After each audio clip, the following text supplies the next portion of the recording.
Hmm. Namaste. I hope you are well. Thank you so much for joining me today.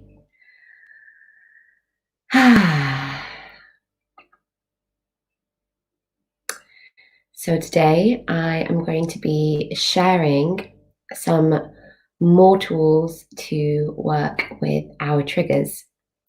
So, this carries on a theme from the last few transmissions that I've done.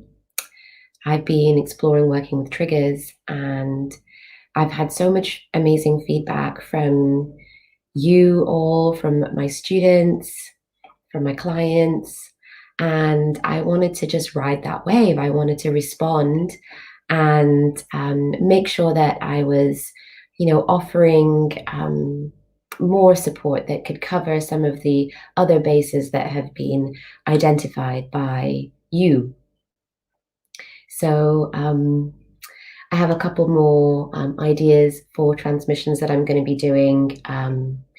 One idea will be how to, one of the transmissions that I'll be doing later on this week is that really consolidating everything. But for now, I want to share a few more tools and techniques, particularly around working with energy and breath techniques to work through our triggers.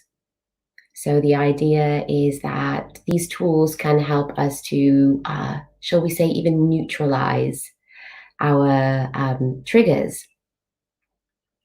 And yesterday I focused on I guess, the mechanics of our triggers, of sharing with you my understanding and my experience of what's actually happening in the physical body and in the mind when we are triggered. And it's really important to kind of, break that down, to get to grips with that, but then to go away and really verify that for yourself, because we are all different. We have different bodies. Our bodies behave differently. We have different signaling processes, the way that our body and mind alert us to different things, to, for example, perceived threats, or to danger, or to to unfavorable, uncomfortable situations, whatever it is. Our mind and body all reacts differently, and it's completely down to the experiences that we've had and we've accumulated over our lifetime and past lifetimes, and also those experiences of our ancestors, which also very much get hardwired and programmed into our mind and body complex. So it's important for you to understand, to get to grips with what makes you tick personally, and start to kind of break this down almost, so that you, over time, really can build a different kind of relationship with your mind, with your body, from the seat of spirit. Remember, this is all happening from the seat of our soul. And whether we are aware of that or not, soul energy, self energy is always here holding the space for the work that we're doing. So go away and validate for yourself your own experiences. Verify your own experiences, and start to work out how your system ticks, what makes you tick, how the signaling process works. Maybe, what kind of feelings and sensations tend to come up when you are experiencing anxiety or worry or stress or fear or doubt, or an uncomfortable situation. Start to notice what's going on for you. So that was yesterday. You can go back and watch the transmission on the Facebook page, Holistic Health and Wellness Community, which is where all the transmissions, videos that I do on a daily basis are just on the feed. So they're all unlisted, but you can access them from that Facebook group. That's why it's a really special group to be a part of, because then that stuff's not on my just general live YouTube for the world to see. It's only especially for those of you that are, really involved and engaging in the tribe. And so today I want to move and shift things along with some energy and breath tools and techniques that you can utilize in those moments of trigger, or also working to prevent triggers also from happening. So there's a prevention aspect to this.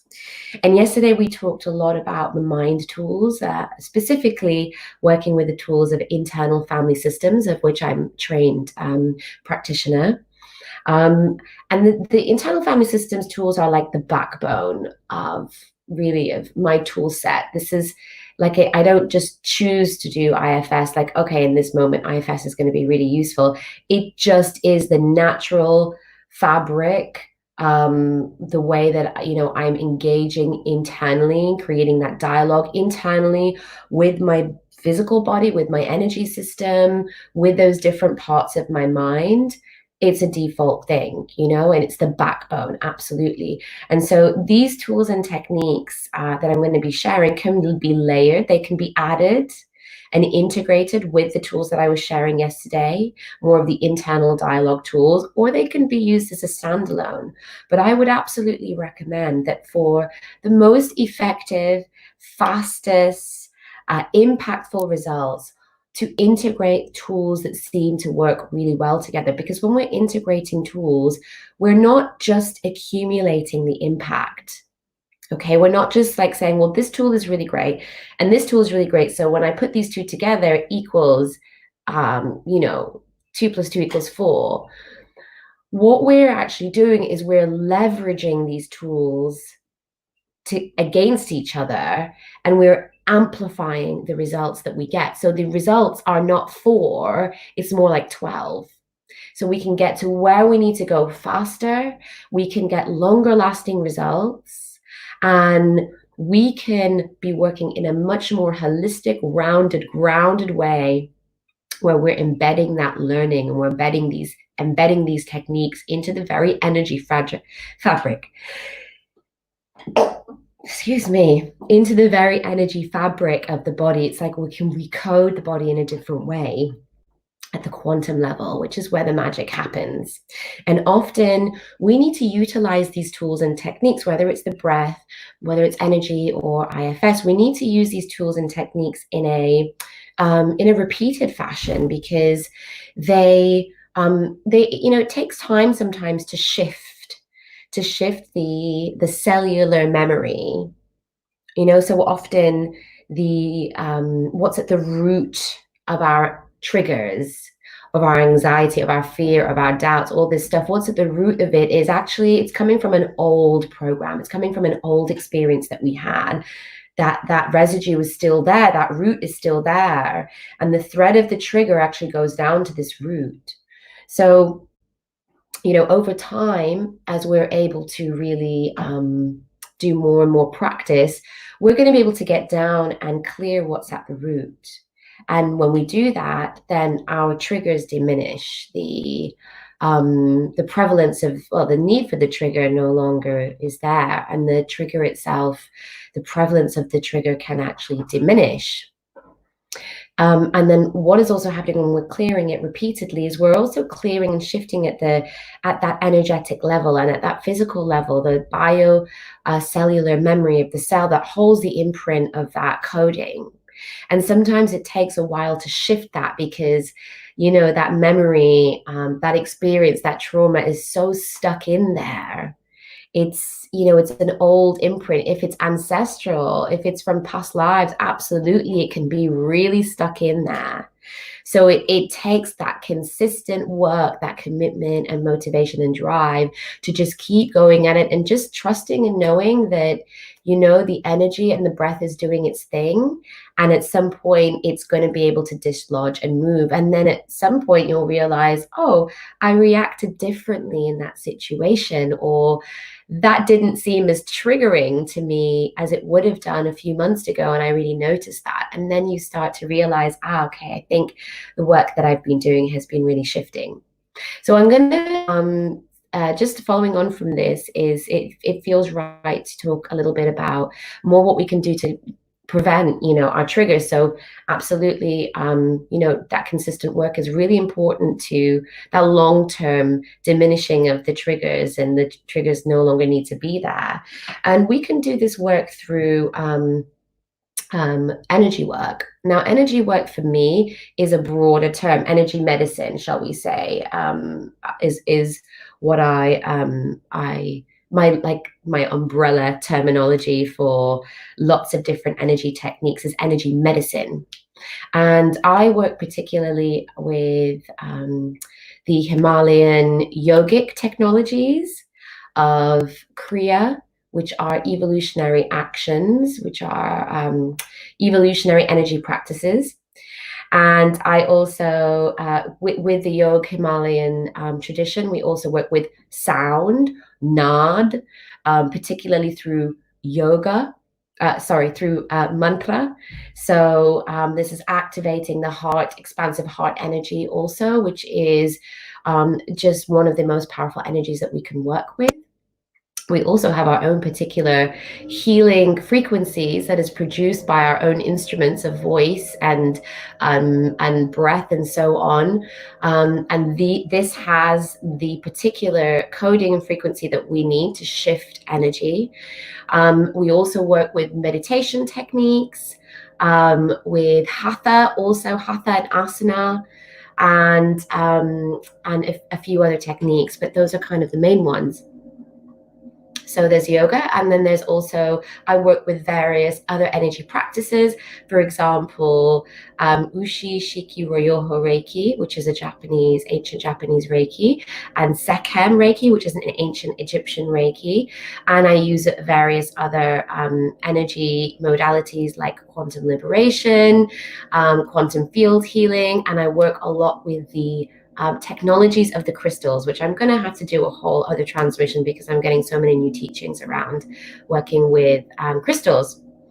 So all of these energy medicine modalities that I use, I often use them singularly, and I often combine them as well. It's just a part of my natural flow. So every day I have a personal practice, and to that personal practice, I bring a combination of the different Reikis, working with the crystals, and working with the yogic techniques. Oh, I forgot to mention that most important, the breathwork pranayama techniques, which I'm going to be sharing with you today, which is from the Himalayan Yoga Vedantic traditional of yoga practice and philosophy. So I'll bring these all together, and I just naturally, intuitively curate a practice for myself on a day-to-day basis. And I also often do a 21-day practice. So I will just choose a particular set of practices to do for 21 days. And that's all I do for 21 days. It's a very, very powerful way of really shifting a lot of that deep energy. You're consistently going at it. You're getting to that cellular memory. And also, working consistently on one theme or in one area of your life or one trigger or whatever it is just, this is the way that we're going to do the really deep work.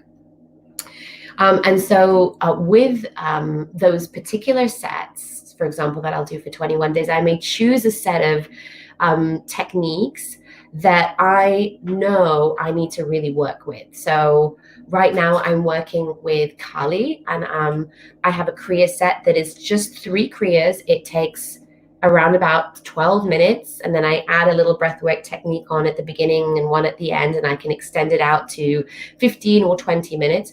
But I know that I'm working with those techniques because I really want to get to some of my deepest triggers, the ones that have been around for a really long time, that are disrupting relationships that I have with really important people in my life. And, these are really old triggers that are really based on my fundamental fears of my fundamental trauma that I've experienced in my life. And they're the kind of triggers which I perhaps maybe in the past have kidded myself into thinking, oh, I've cleared that. But really that in itself was a way of me protecting myself from the really, really deep work that I have to do. And so right now, because I'm so focused on that, I've chosen that particular set, and I'm going to do that for 21 days. I might even extend that on for 40 days. But it can literally simply be one practice. It can be one 5-minute practice that you choose to do every day for 7 or 21 or 40 days, that you know is something that's really resonating with you at the moment and is going to really push a button for you and activate something within you that's working at a deep level that you really desire or you really need. So that's one way we can do that preventative work with energy. The other way that I was mentioning is just my general practice on a day-to-day. Now, I have a meditation practice, which is always standard. And again, this is another way that we can do this consistent work on a day-to-day basis, is through a standardized meditation practice. A lot more gentle. The meditation practice can, especially the meditation practice we use from the Yoga Vedantic tradition, we're working with our guru mantra, which is a specially channeled mantra from the universe that your teacher will give you, which is aimed at helping you for this portion, this period of time. It's a mantra which you need to help you shift what's going on in your world and help you to step into and evolve into your highest and greatest potential at this time.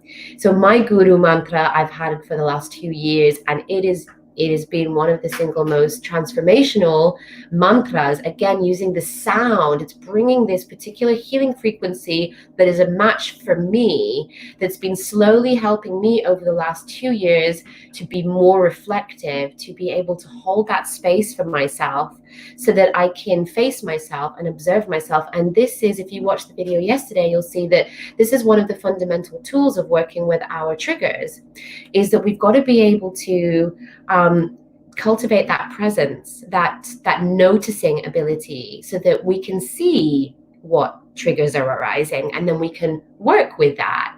So meditation practice is absolutely a staple. To be meditating once or even twice a day is absolutely ideal, to be able to cultivate that conscious awareness, that presence, those noticing abilities. So fundamental in working with our triggers. The other practice that I also advocate is more free-flowing. So on a day-to-day basis, I may do a half an hour to 1.5 hour just practice, a flow, where I combine different techniques, whatever I'm just feeling in that moment. I'm trusting my body, trusting my mind, that whatever is coming to me, whatever I'm moving into, is what my body needs, what my mind needs, and my spirit needs in that moment. And this is more fun. This is a little bit more relaxed. It's going to be doing deep work, perhaps not as deep as maybe a set that you've chosen to do is going to, the impacts that's going to give. But that daily flow, that daily practice, whatever it might be, walking, running, it might be a combination of energy practices, but that is just going to keep you in that flow of motivation and commitment, and you're bringing energy in, enlivening your consciousness, oxygenating your body, opening up the heart space, toning your vagus nerve, which very much helps us to regulate our fight or flight response, helps to get us into rest and digest mode. So fight or flight is when we're kind of stressed and activated and anxious, and we want to be in that rest and digest, when we're more relaxed and energy is flowing to all the different parts of our body. And so the vagus nerve, one of the main nerves in the body, helps us through our activation of the breath, opening up the heart space, through the activation of the heart neurons. All of these work together to really kind of bring us into this space of rest and digest, where our nervous system is really calm and soothed. So practice is really key and really important to activating all the different technologies in our system that help us to just stay sane and stay calm. And maintain a beautiful flow of energy also, because sometimes when our energy is really disjointed up and down, we're feeling fatigued. We often, that can cause stress also and anxiety. We question ourselves, or we feel like we don't have the energy. We actually physically have to do something, we don't have the energy, and that can cause a stress loop and a stress response in the body. So again, really important for us to come back to noticing and observing what's triggering us, what's perpetuating some of these responses, and to go into that inquiry and to start to put into place some of the things for us that's really, really, really relevant. I was speaking with one of my students yesterday, and she was talking about how she notices coming up to her monthly bleed in that week before, lots of things are changing. Her mind seems to be, the parts of her mind seem to be very activated. Her energy is changing. She's noticing a sensitivity coming in. And so we worked through really picking that apart and understanding what the energy system is doing at that time, what the mind is doing at that time, to start to understand how we can put things in place that can really prevent an acute reaction in that situation. So we're not waiting for the situation to occur, and then, all of these things are kind of all over the place. And then, of course, that whole collection of response creates this really intense anxiety. We're not waiting for that situation to occur. We're kind of foreseeing it, and when thinking about what we can put in place before that happens. So that's a little bit about how some tools and techniques can be used beforehand to prevent, or to do a little bit to kind of diminish the prevalence of our triggers, for us to hold that space for us, but to also chip away at, doing the work that's really gonna, chipping away at, some of that karma and the burdens of the trauma that we're carrying, that old energy that we're carrying that's contributing to this. Just working on that slowly is really, really important. Working with the chakra system, really important. Our fears are down at the root, at the Muladhara. Our trauma and our ancestral trauma and our karma is very much stored at our sacral. And then our day-to-day stress, anxiety, worry is here at our solar plexus. So when we're working with a lower triangle, again, through our daily practice or through Kriya sets or breathwork sets, we're clearing this on a long to medium term basis, and that's helping to bring more energy up the Kundalini system, activating the heart, and this feeds back into having more energy, holding more space, being more present, and working on that stuff in the long term. But then also it means in the short term, we're able to hold that space when the anxiety hits. We're really able to drop into our techniques, and to not go as much into paralysis, the freeze response, which can also happen. So yeah, let's go into some of the breath techniques that you can use right now in the moment when you're experiencing triggers. So I'm going to kind of split this up into a couple of different areas. So first of all, there are, let's say there's two main kind of breathing techniques in terms of the temperature effect that it's having on the body and on the mind. So when we inhale through the nose and we inhale out the mouth, it's a cooling breath. And when we're inhaling through the nose and we're exhaling through the nose, it's a heating breath. So the cooling breath is more associated with releasing energy, and the heating breath is more associated with building energy. So it may be that you need to utilize one of these techniques to in a particular moment. So for example, if you can feel an anger arising, that the part of that trigger is like there's an anger, or some sort of energy which feels very strong, very, very activated, and you can feel the heat building in your body. Sometimes you feel yourself even going red, your skin goes red, or you can really feel that anger rising up. You may want to utilize in the moment a cooling breath technique, which is literally going to cool the body and cool the mind. So you'll inhale through the nose and you'll exhale through the mouth, elongating that exhale through the mouth as long as you can to really like pull out the benefits of that cooling breath. It also helps to regulate the nervous system. Focusing on that outward breath helps us to stabilize ourselves, to create that stability. That focus is going to bring our awareness into something really positive and take it away from, so we've acknowledged that which is arising, but now what we want to do is we want to create a stability and we want to move past that. So let's try this together. So we're inhaling fully through the nose, and as we're inhaling, we're also feeling the rib cages opening up and the chest expanding to allow the breath to really come in. And we're going to breathe down into the belly. So down into the diaphragm is going to move down, and what that's doing is it's making it easier for us to breathe.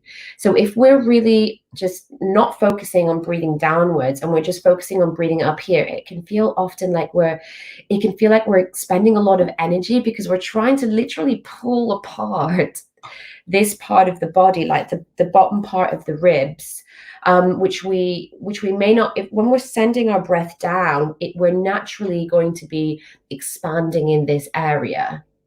Okay, but when we're not bringing our attention down there, we're keeping our attention here, and there's a lot of stiffness here, and the anxieties here is going to feel like a harder task to, really bring the breath down. And often people are getting chest pain, really severe chest pain, because the air is actually getting trapped in the lungs. It's not able to move down into the further reaches of the lungs where it needs to be able to fully absorb.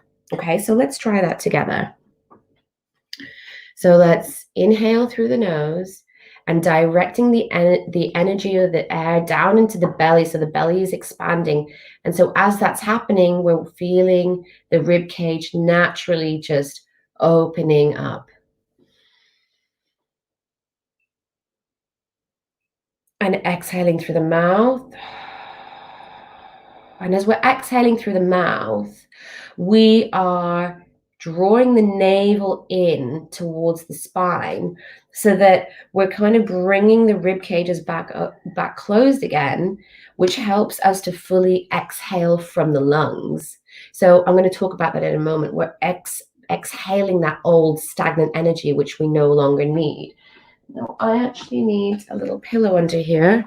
So this really, really helps us to elevate the hips. Elevate the hips a little bit higher than the knees, but it also helps us to, when we're sitting flat on the ground, then we're kind of contracting the core area. We're contracting the diaphragm area. So one of the things that we can do, if we remember, is to just quickly shove a pillow under us or to perch our tailbone underneath something so that we're opening up this area so we're able to breathe down into here. So let's do that again.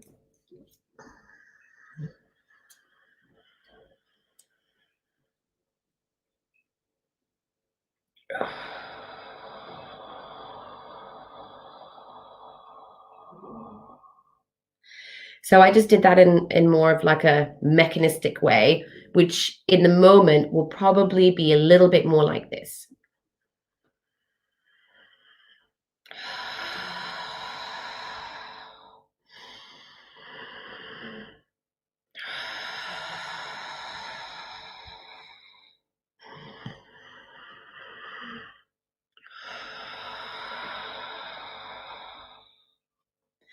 A little bit more natural. Okay, so that's in through the nose and out through the mouth. Now, if we feel that we need to bring energy into the system, we're feeling really like our response is a hypo response. We've like paralyzed, we've become paralyzed in some way or like frozen. Perhaps like we really do feel like there is little energy, we kind of feel drained maybe in that moment. What we can do is we can inhale through the nose and we can exhale through the nose. So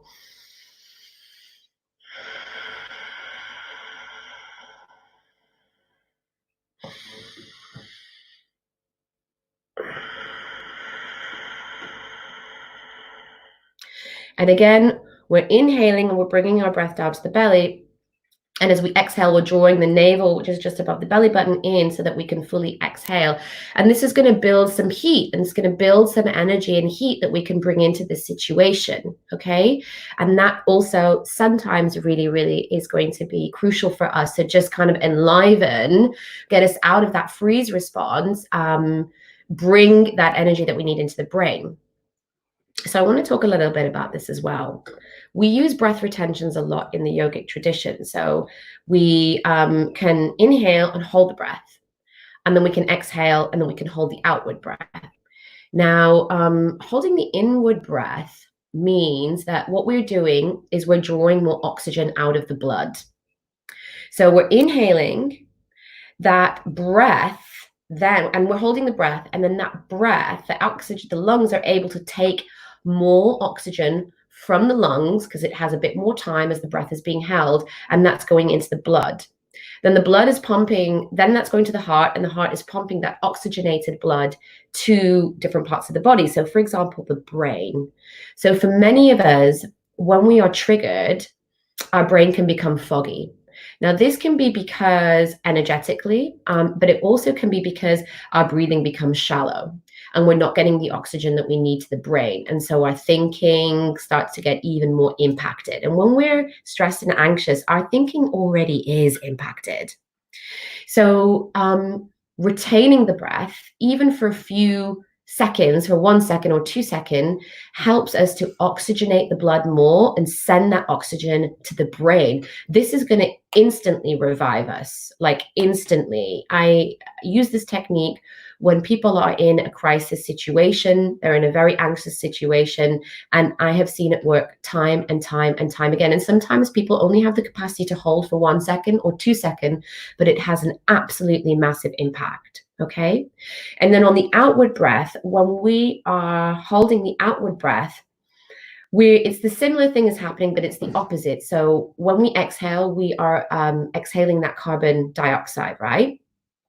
Which is toxic to the body. So when that builds up, so when we hold the breath on the exhale, again, what we're doing is the lung has longer time frame to pull out the carbon dioxide from the blood.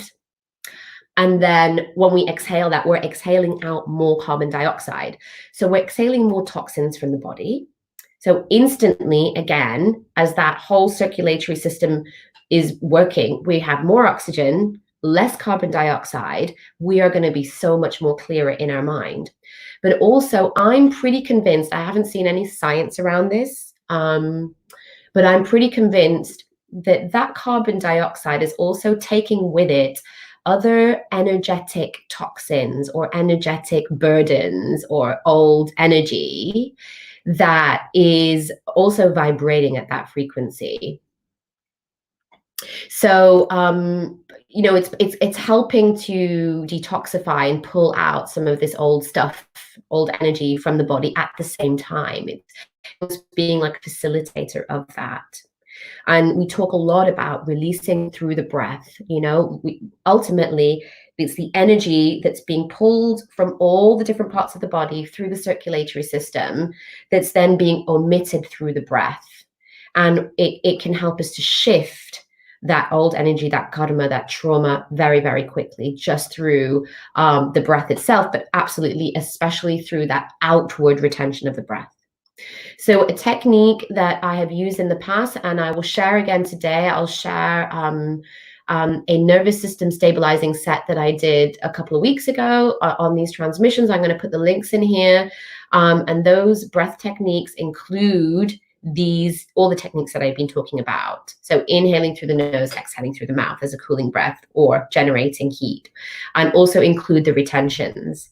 So the 4-part breath, I will also share that at some point today on its own, is a beautiful technique for neutralizing triggers and anxiety. Is simply inhaling, holding the breath, exhaling and holding the breath, all for equal counts. okay? But we can also do a 3-part breath, inhale, hold, and exhale, and we can play around with the different lengths of those breaths. So we can have the exhalation, have a slightly longer breath to help us to focus in more and elongate that breath more, and to kind of soothe and calm the nervous system more, if that feels right to us, if that's available to us.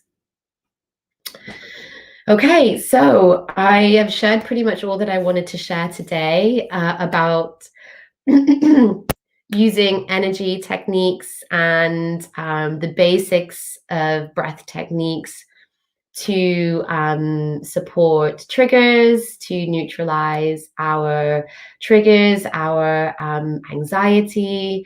I hope you found this really useful. If you have any questions, any reflections, please do share with me directly. Message me or leave on the comments thread on this post on Instagram or on Facebook. I recommend, if you are watching this on Instagram, I recommend that you move over to the Facebook page, the group, Holistic Health and Wellness Community. You can find the link on my bio, because on the feed, there are all of the transmissions that I've ever done.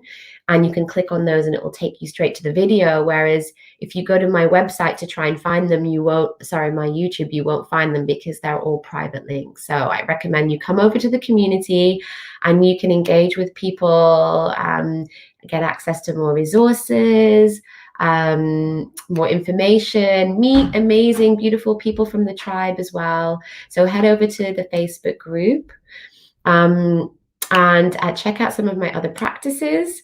If you are a health and wellness practitioner or teacher, or you work on the front line or in the public sector, public domain, and these kind of practices really speak to you and you want to know more, you want to learn more to upgrade, improve your own self-care practice, your personal practice, and have an impact on your professional business development, then we right now are recruiting for our brand new online course, Holistic Medicine Practitioner Training, aimed just specifically at you guys, because we are so passionate at supporting the teachers and healers and frontline workers of tomorrow, and we want to share these life-changing tools and techniques that are going to shift things quickly and help shift things for you and your clients quickly as well. So check out the link on our bio and also on the Facebook group and my Facebook page. So have a really beautiful day, and I hope to stay connected with you all. Namaste.